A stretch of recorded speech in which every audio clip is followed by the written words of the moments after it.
నమస్తే సార్. నమస్తే అమ్మా. సో వింటర్ సీజన్ వచ్చింది కాబట్టి చాలా మందికి సైనస్ అనే ప్రాబ్లం అండ్ అలానే దగ్గు జలుబు చాలా ఎక్కువగా ఉంటుంది. వాళ్ళ కోసం ఓ మంచి రెమెడీ అడిగారు సార్. సో ప్లీజ్ బియర్స్ కోసం. తప్పకుండా అమ్మా. దగ్గు, జలుబు, సైనసైటిస్, ఆయాసము ఈ అన్నిటికీ ఒకే రకమైనటువంటి ఔషధం చాలా చక్కగా పనిచేస్తుందమ్మా. అలర్జీకి సంబంధించినటువంటి వివిధ రకాలైనటువంటి సమస్యలు తొలగించేందుకు ఇప్పుడు మనం చెప్పుకోబోయేటువంటి ఈ యొక్క కషాయం లిక్విడ్ ఏదైతే ఉందో చాలా అద్భుతంగా పనిచేస్తుందమ్మా. అది ఎలా తయారు చేసుకోవాలో చెప్తాను చూడండి. సో మొట్టమొదట శొంఠి చూర్ణం ఒక 25 గ్రాములు తీసుకోవాలమ్మా.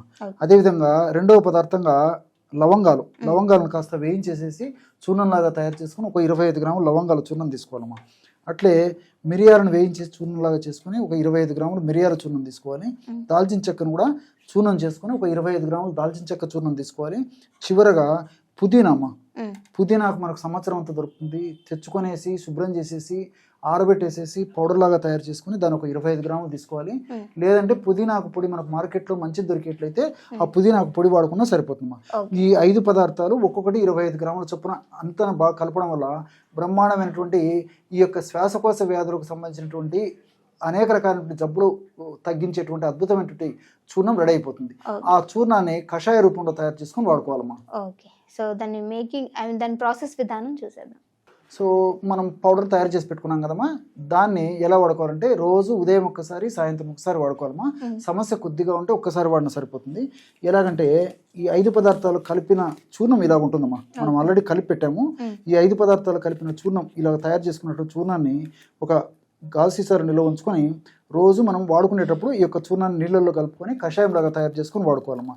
ఇప్పుడు ఈ యొక్క పాత్రలో 200 ml వరకు ఈ విధంగా నీళ్లు తీసుకోవాలమ్మా. ఈ 200 ml నీళ్లు తీసుకొని 200 ml నీళ్ళలో 2 నుంచి 2.5 గ్రాము మ్యాక్సిమం వేసుకోవాలమ్మా. ఇంతకంటే ఎక్కువ వాడుకోకూడదమ్మా. కేవలము 2 నుంచి 2.5 గ్రాము. సమస్య మరీ ఎక్కువగా ఉంటే 2.5 గ్రామ్స్ అంటే హాఫ్ టీ స్పూన్ కంటే ఎక్కువ వాడకూడదమ్మా. చాలా శక్తివంతమైన ద్రవ్యము, చాలా పవర్ఫుల్గా ఉంటుంది కాబట్టి మరి తక్కువ ప్రమాణంలోనే నేను చెప్పినటువంటి పద్ధతిలోనే ఈ యొక్క తయారు చేసుకోవాలన్నమాట. ఈ విధంగా వేసేసి సన్న మంట మీద 200 ml నీళ్ళకు గాను 100 ml నీళ్లు మాత్రమే మిగిలేటట్టు సన్న మంట మీద మరిగించేసేయాలమ్మా. ఇది కూడా జస్ట్ 1 నిమిషము లేదా మ్యాక్సిమం 2 నిమిషాల లోపలనే 200 ml నీళ్లు 100 ml నీళ్లకు రెడ్యూస్ అయిపోతాయమ్మా.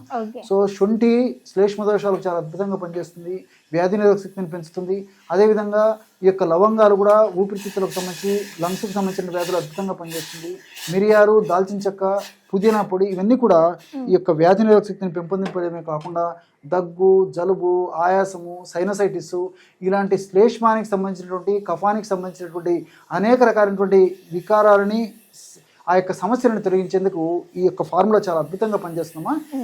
ఈ యొక్క ఫార్ములాని ఈ యొక్క పద్ధతిలో ప్రతిసారి తయారు చేసుకోవాలమ్మా. అంటే ఒకసారి పౌడర్ తయారు చేసి పెట్టుకొని ఈ కషాయాన్ని మాత్రం నేను చెప్పినటువంటి పద్ధతిలో తాజాగా తయారు చేసుకుని వాడుకుంటున్నామమ్మా. ఓకే సార్, ఎవరైనా తాగలేని పరీక్షణ ఇందులో ఏమైనా లెమన్ అలాంటివి యాడ్ చేసి? మంచి ప్రశ్న అడిగామా. లెమన్ యాడ్ చేసుకోకూడదమ్మా, కాస్త తేనె యాడ్ చేసుకోవచ్చుమా, లేకపోతే 1 or 2 pinches ఆఫ్ సాల్ట్ కూడా కలుపుకోవచ్చుమా.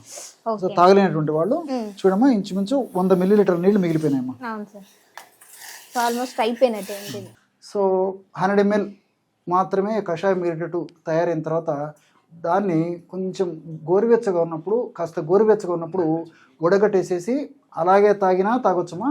లేకపోతే అందులో ఇంతకుముందే మీరు అడిగినట్లు నేను ఇంతకుముందు కూడా చెప్పాను కదమ్మా, కాస్త తేనె కలుపుకోవచ్చు, లేకపోతే 1-2 చిటికెల సాల్ట్ కూడా కలుపుకోవచ్చమ్మా.